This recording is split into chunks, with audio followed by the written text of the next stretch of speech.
Hello everyone, इस video में हम सीए कोर्स के बारे में कंप्लीट इन्फॉर्मेशन देखने वाले हैं। इसके लिए क्या एलिजिबिलिटी रहती है, ये कैसे होता है, कौन सा इंस्टीट्यूट, कौन सी रेगुलेटरी बॉडी है जो इसको कंडक्ट कराती है। ठीक है, सारा सिलेबस के बारे में जो भी इंफॉर्मेशन है वो हम इसमें कवर करेंगे। ये देखेंगे कि इसकी इन हैंड सैलरी कितनी होती है। ये काम क्या करता है, इसकी क्या फुल फॉर्म है, तो ये सब चीज़ें हम यहाँ पर इसमें देखने वाले हैं। जो सीए का जो कोर्स होता है वो हमारी एक रेगुलेटरी बॉडी कंडक्ट कराती है, जिसको हम कहते हैं आईसीएआई। आईसीएआई की फुल फॉर्म होती है institute of chartered accountants of India. ठीक है, एंड सीए की जो फुल फॉर्म होती है वो होती है हमारी चार्टेड अकाउंटेंट्स। तो बेसिकली चार्टेड अकाउंटेंट्स का काम क्या होता है, किसी भी फर्म में हमारा ऑडिटिंग करना, बजट मैनेजमेंट करना, फाइनेंशियल एडवाइस देना, कंपनी का रिव्यू करना कि वो कैसी है, उसकी क्या इस टाइम पर उसकी सिचुएशन चल रही है। तो ये सब चीज़ें देखना एक सीए का काम होता है। एलिजिबिलिटी देखें तो 12th पास जो है वो हम सीए के लिए अप्लाई कर सकता है। ठीक है, और कोई सी भी स्ट्रीम का स्टूडेंट, ये बहुत कॉमन डाउट रहता है कि कॉमर्स स्टूडेंट है तो वो ही सीए करेगा, लेकिन ऐसा कुछ है नहीं। साइंस वाला भी कर सकता है एंड जिसने आर्ट्स स्ट्रीम ऑप्ट करी है वो भी कर सकता है। ठीक है, तो कोई से भी स्ट्रीम का जो स्टूडेंट है वो इस कोर्स को करने के लिए एलिजिबल है। अब इस कोर्स की ड्यूरेशन होती है 5 to 6 years if we want to pursue this course after the 12th class. मतलब अगर हम 12th क्लास के बाद इस कोर्स को करना चाहते हैं तो 5 से 6 साल इस कोर्स को करने में लग जाते हैं। लेकिन हम पहले ग्रेजुएशन को अगर परस्यू कर रहे हैं एंड देन उसके बाद करना चाहते हैं तो हमें लगभग 4 साल लगते हैं। बिकॉज हमें ग्रेजुएशन के बाद जो सीए का जो एग्ज़ाम होता है उसमें फाउंडेशन का एग्ज़ाम नहीं देना पड़ता। अगर हम ग्रेजुएशन कर लेते हैं तो और उसके बाद देते हैं सीए का एग्ज़ाम, देन हमें फाउंडेशन का क्लियर करना नहीं पड़ता, हमारा सीधा इंटरमीडिएट में ही हमें देना पड़ता है। तो इसलिए इसमें 4 साल यानी कम समय लगता है। स्टेजेस क्या है सीए में, मतलब कैसे कैसे एग्ज़ाम लिए जाते हैं। तो पहला हमारा है सीए फाउंडेशन लिया जाता है, सीए इंटरमीडिएट आर्टिकलशिप ट्रेनिंग होती है, देन सीए फाइनल होके एक इंसान जो है वो सीए बन जाता है। ठीक है, उसको ये सारे एग्ज़ाम क्लियर करने पड़ते हैं। अब क्या, सीए फाउंडेशन को पहले सीपीटी के नाम से भी जाना जाता था एंड सीए इंटरमीडिएट को हम आईपीसीसी के नाम से भी जानते हैं। फिर देन इंटरमीडिएट का करने के बाद, क्लियर करने के बाद आर्टिकलशिप ट्रेनिंग होती है 3 years की। ठीक है, 3 years की आर्टिकलशिप ट्रेनिंग आपको देखने को मिलेगी। इसमें हमें प्रैक्टिकल ट्रेनिंग दी जाती है कि कैसे काम करते हैं, कैसे ऑडिटिंग होता है। ठीक है, ये सब चीज़ एंड सीए फाइनल का पेपर करके क्लियर करके आप सीए बन जाते हो।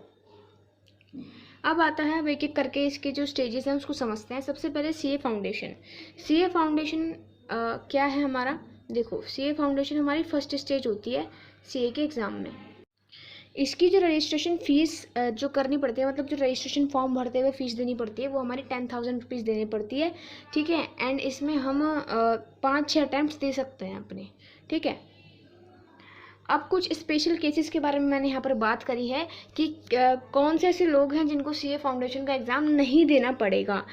तो मैंने यहाँ पे लिखा है, if we want to pursue CA course after graduation. ठीक है, अगर आप करना चाहते हो सीए कोर्स को, जैसे मैंने पहले ही बताया था, ग्रेजुएशन के बाद आप उस कोर्स को करना चाहते हो तो आपको सीए फाउंडेशन का एग्ज़ाम नहीं देना पड़ेगा। बट उस पर भी एक शर्त लगा दी इन्होंने कि कॉमर्स स्ट्रीम से अगर आपने ग्रेजुएशन करी है तो आपको मिनिमम उस ग्रेजुएशन को पूरा करना है 55% के साथ, तभी आप सीए फाउंडेशन नहीं दे पाओगे। ठीक है, मतलब नहीं दे सकते, आप सीधा इंटरमीडिएट में चले जाओगे। ठीक है, आपको देने की कोई ज़रूरत नहीं है।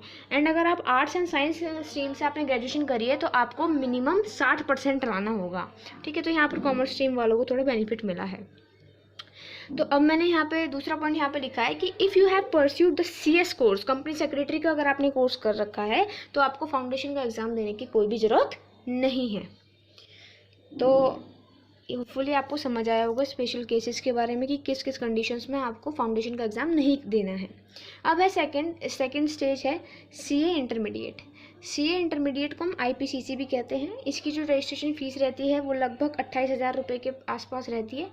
ठीक है, तो ये 28,000 के आसपास रहती है। इसके एग्ज़ाम्स के बारे में देख लेते हैं। तो इसके ना ग्रुप्स में होते हैं एग्ज़ाम। ग्रुप 1 में भी 4 एग्ज़ाम होते हैं, ग्रुप 2 में भी 4 एग्ज़ाम होते हैं। इन 8 एग्ज़ामों को हमें क्वालिफाई करना होता है। तो ग्रुप 1 में कौन कौन से होते हैं? Accounting, cost accounting and financial management, business law and ethics, communication, taxation.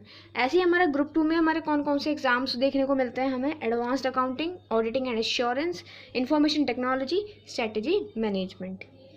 तो ये हमारे ग्रुप्स में होते हैं इंटरमीडिएट में एग्ज़ाम, एंड 8 हमारे पेपर होते हैं। थर्ड में हमारा इसके इंटरमीडिएट को क्लियर करने के बाद हमें देनी पड़ती है आर्टिकलशिप ट्रेनिंग। का मतलब होता है सीए बनने के लिए आपको प्रैक्टिकल ट्रेनिंग दी जाती है, ऑडिटिंग्स के लिए ले जाया जाता है, ठीक है। Last step, CA final exam. जब आप इस सीए इंटरमीडिएट एग्ज़ाम को क्लियर कर लेते हो, देन आपको अपने आप को मतलब आपको फॉर्म भरना पड़ता है फाइनल एग्ज़ाम के लिए। तो उस फॉर्म की जो फ़ीस होती है वो होती है 33,000, ठीक है। तो इसमें भी हमारे 2 ग्रुप्स में एग्ज़ाम होते हैं, जिसमें 4 एग्ज़ाम्स होते हैं। यहाँ पर भी मैंने लिख रखा है। तो ग्रुप 1 में हमारे 4 एग्ज़ाम्स हैं: advance auditing and professional ethics, financial reporting, financial management, corporate and allied law. ऐसे ही ग्रुप 2 में हमारे होते हैं information system control and audits, advance management accounting, direct tax law, indirect tax law, ठीक है। तो ये सब हमारा ये देखने को हमें मिलेगा सीए फाइनल एग्जाम में। अब कोई तो एक सीए की जो इन हैंड सैलरी है वो 70,000 से लेकर 3 लाख तक होती है, वो एक्सपीरियंस पे डिपेंड करेगी। तो यहाँ पे हमारी वीडियो ख़त्म होती है।